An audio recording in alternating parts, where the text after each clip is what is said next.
बहुत ही सुंदर राज्य था। उस राज्य के राजा हमेशा ही अपनी प्रजा की भलाई के लिए कार्य किया करते थे और प्रजा भी उस राजा से बहुत ही प्रसन्न रहते थे। उस राजा की 3 रानियां थीं। तीनों देखने में बहुत ही सुंदर थी, लेकिन राजा अत्यधिक प्रेम बड़ी रानी से करते थे और उन्हीं से कोई भी कार्य हो उसी से सलाह मशवरा भी किया करते थे। उन दोनों रानी के तरफ देखते तक नहीं थे।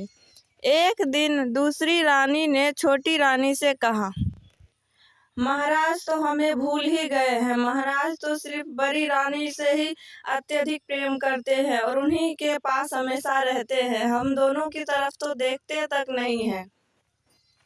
तो छोटी रानी ने कहा, महाराज हमारे साथ कैसा भी व्यवहार करे, हमें बस अपने कर्म पर प्रधान रहना चाहिए। उनका स्वभाव जैसा भी हो है तो हमारे ही पति, और वे हमारे साथ कैसा भी व्यवहार करे, हमें उनके साथ हमेशा ही अच्छा व्यवहार ही करना है।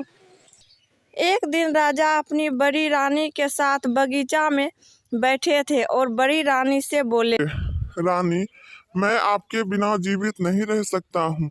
मैं आपसे बहुत ज्यादा प्रेम करता हूँ, इतना प्रेम कि मैं अपनी दोनों रानी की तरफ देखता तक नहीं हूँ। समय बीत रहा था।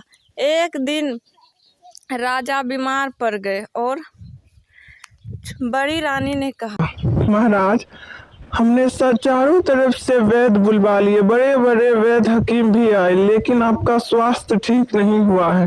अब हम क्या करें महाराज? तो राजा ने कहा, हे रानी, लगता है मेरा समय निकट आ गया है। मैं आपके बिना नहीं रह सकता हूँ। आपको भी मेरे साथ चलना होगा। क्या आप मेरे साथ चलेंगी?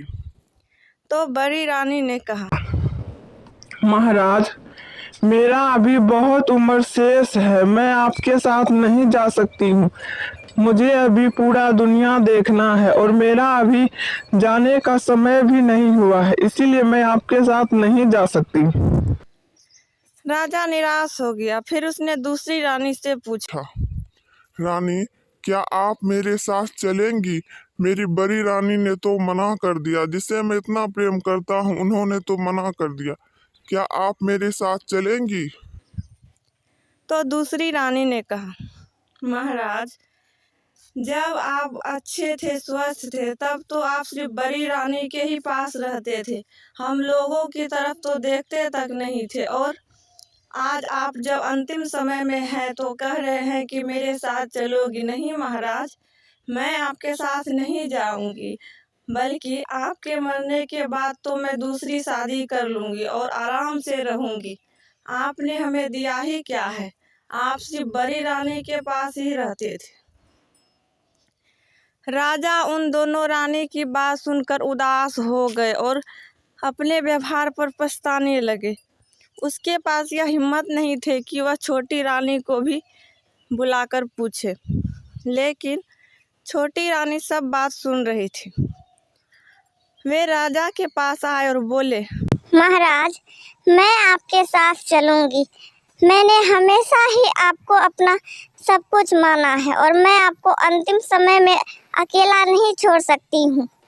आपने भले ही सिर्फ सौंदर्य को देखा है, लेकिन मैं आपसे सच्चा प्रेम करती हूँ और मैं आपके साथ कहीं भी जाने के लिए तैयार हूँ।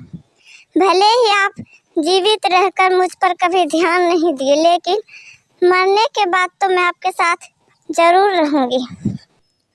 राजा छोटी रानी की बात सुनकर बोले, हे रानी, मैं आपको कुछ नहीं समझता था, लेकिन आप तो सच में महान हैं।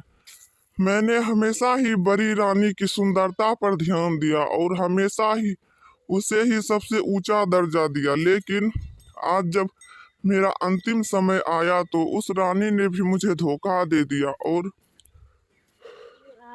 मेरे साथ जाने से इनकार कर दिया। मुझे माफ कर दीजिए। मैंने आपको कभी नहीं समझा था कि आप इतनी महान हैं और आज के बाद आप ही मेरी प्रथम रानी हैं और आपके सिवा और कोई नहीं है।